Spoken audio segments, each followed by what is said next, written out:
13 दिसंबर 2001 को 5 आतंकवादी एक अम्बेसडर कार से सीधा संसद के अंदर घुस जाते हैं। संसद के अंदर घुसने के लिए आतंकवादियों ने अम्बेसडर कार के ऊपर मिनिस्ट्री ऑफ होम अफेयर्स का नकली स्टिकर लगाते हैं और उससे सुरक्षा कर्मियों को गुमराह कर देते हैं और सीधा संसद भवन के अंदर घुस जाते हैं। जब ये पांचों आतंकवादी संसद के अंदर घुसे, उसके 40 मिनट पहले ही राज्यसभा और लोकसभा दोनों सदनों को स्थगित कर दिया गया था। लेकिन फिर भी उस वक्त देश के गृह मंत्री लालकृष्ण आडवाणी और रक्षा मंत्री हरिन पाठक, कुछ सांसद और सरकारी अधिकारियों समेत लगभग 100 लोग संसद भवन के अंदर मौजूद थे। नमस्कार दोस्तों, आज ही के दिन 13 दिसंबर 2001 को एक सफेद रंग की अम्बेसडर कार जिसका नंबर था DL3CJ1527, जिसके चारों शीशे काले रंग के और शीशे पर मिनिस्ट्री ऑफ होम अफेयर्स का स्टिकर लगा हुआ और उसके ऊपर लाल बत्ती जलती हुई सीधा मेन गेट से अंदर घुसती है। लाल बत्ती, काला शीशा और अम्बेसडर कार देखकर सुरक्षा में लगे गार्ड्स भी चकमा खा जाते हैं और गाड़ी को अंदर जाने देते हैं। और गाड़ी अंदर जैसे घुसती है वो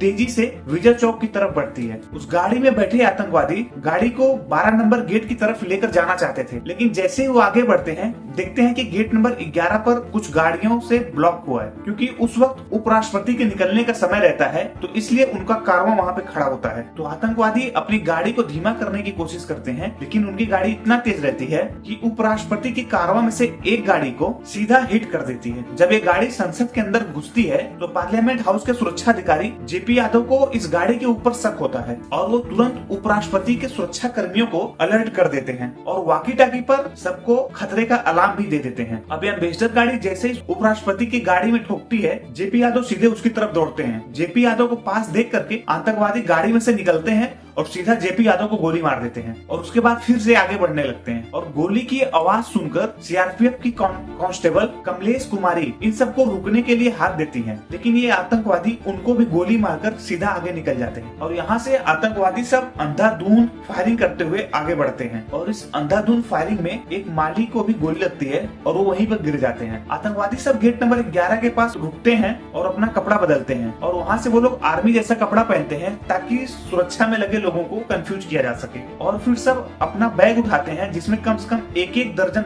हैंड ग्रेनेड बम रखकर वो सब पैदल ही आगे बढ़ते हैं। और आगे बढ़ते ही वो सब लोग सबसे पहले गेट नंबर 5 की तरफ अंधाधुंध फायरिंग करते हैं, जहां पर थोड़ी देर में प्रधानमंत्री अटल बिहारी वाजपेयी पहुंचने वाले थे। लेकिन जेपी यादव गोली लगने से पहले ही सबको अलर्ट कर देते हैं। तो अलर्ट करने से होता यह है कि पार्लियामेंट के सारे गेटों को, सारे दरवाजों को तुरंत बंद कर दिया जाता है। पार्लियामेंट के सारे दरवाजे बंद होते ही आतंकवादियों के मकसद लगभग खत्म हो जाते हैं, क्योंकि इनका मकसद ही था कि पार्लियामेंट के अंदर घुस करके जितने भी सांसद थे सबको बंधक बनाने का। अब आतंकवादी अंदर तो घुस नहीं पाए, तो वो बरामदा नंबर 8 और 9 में सीआरपीएफ के ऊपर फायरिंग करते हुए आगे बढ़ते हैं और उधर से सीआरपीएफ के जवान भी इनके ऊपर गोलियां बरसाते हैं, जिसमें से कि 3 आतंकवादियों को बरामदा नंबर 8 और 9 में वहीं तुरंत मार के गिरा दिया जाता है। और जो चौथा आतंकवादी था वो दूरदर्शन की केबल पकड़कर फर्स्ट फ्लोर पर चढ़ने की कोशिश करता है और सीआरपीएफ के जवान उसको भी गोली मारकर नीचे गिरा देते हैं, लेकिन वो उस समय तक भी जिंदा था। तो वो कोशिश करता है कि हैंड ग्रेनेड से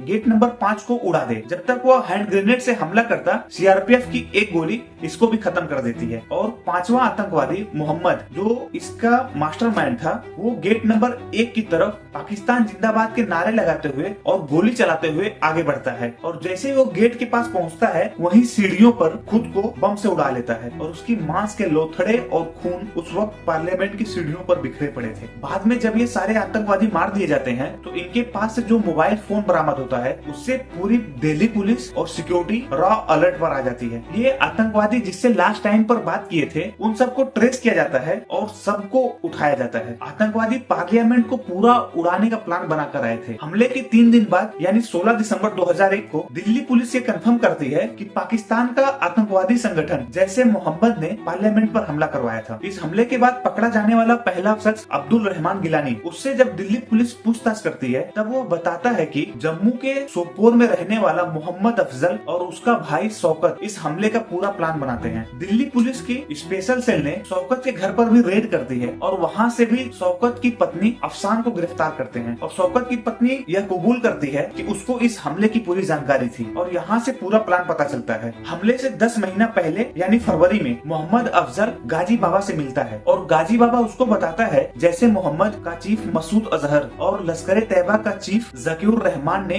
ISI ज्वाइन कर लिया है और ISI ने यह मैसेज दिया है कि अफजल दिल्ली में एक फिदायीन हमले की तैयारी करे। फिदायीन हमला वो होता है कि जिसमें आतंकवादी अपने शरीर पर बम बांधकर कहीं भी फट जाते हैं। फिर अफजल फिदायीन हमले की तैयारी करता है और उसमें अपने चचेरे भाई शौकत और दोस्त गिलानी को भी शामिल करता है और गाजी बाबा एक मोहम्मद नाम के पाकिस्तानी से अफजल को मिलवाता है जो इस हमले का मास्टरमाइंड रहता है। शौकत पहले से ही दिल्ली में रहता था तो जम्मू कश्मीर से एक हफ्ते बाद अफजल और मोहम्मद एक लैपटॉप और 50,000 रुपया लेकर के दिल्ली आते हैं और शौकत उनके लिए पहले से ही मुखर्जी नगर के क्रिश्चियन कॉलोनी में एक सुरक्षित घर का इंतजाम करके रखता है और मोहम्मद और अफजल को वहाँ रोकता है। एक हफ्ते बाद अफजल फिर से श्रीनगर वापस जाता है और वहाँ से 2 और जैश के आतंकवादी राजा और हैदर को लेकर के दिल्ली आता है और इन दोनों को गांधी विहार के एक दूसरे ठिकाने पर रखता है और उसके फिर एक हफ्ता बाद अफजल फिर से श्रीनगर वापस जाता है और वहाँ से 2 और फिदायीन राणा और हमजा को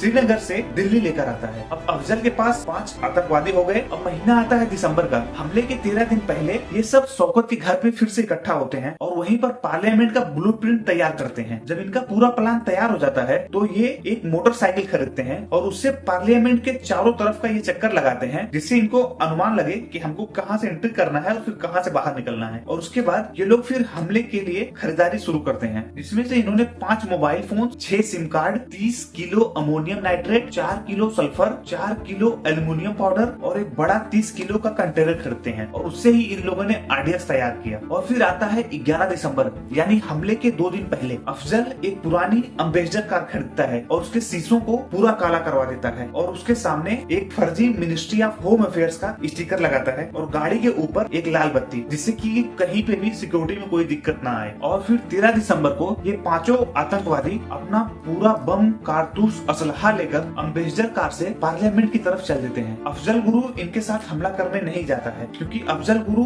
घर पर ही बैठ करके पार्लियामेंट की टीवी देखता रहता है और आतंकवादियों से लगातार फोन पर बात करता है और उनको गाइड करता है और उनको वीआईपीज के बारे में गाइड करता रहता है। इस हमले में जो शहीद हुए थे head constable Ghanshyam Narayan, head constable Om Prakash, sub inspector Nanak Chand, assistant sub inspector Rampal Singh, CRPF constable Kamlesh Kumari, security officer R S Yadav जिन्होंने सबसे पहले अम्बेसडर को दौड़ाया था और आतंकवादियों ने सबसे पहले इन्हीं को गोली मारी थी। हालांकि बाद में ये सारे चारों मास्टरमाइंड को भी पकड़ा जाता है जिसमें से कि 12 साल बाद अफजल गुरु को फांसी होती है। गिलानी और शौकत की बीवी को सबूतों के अभाव में 10 साल की सजा के बाद छोड़ दिया जाता है। 13 दिसंबर को हुए इस आतंकवादी हमले में जो शहीद हुए हैं उनका ये देश सदैव रेडी रहेगा। और आप ये वीडियो दूसरों के साथ शेयर करें और उन शहीदों के बारे में बताएं और अगर चैनल पर नए हैं चैनल को सब्सक्राइब करें और वीडियो को लाइक करना ना भूलें। धन्यवाद।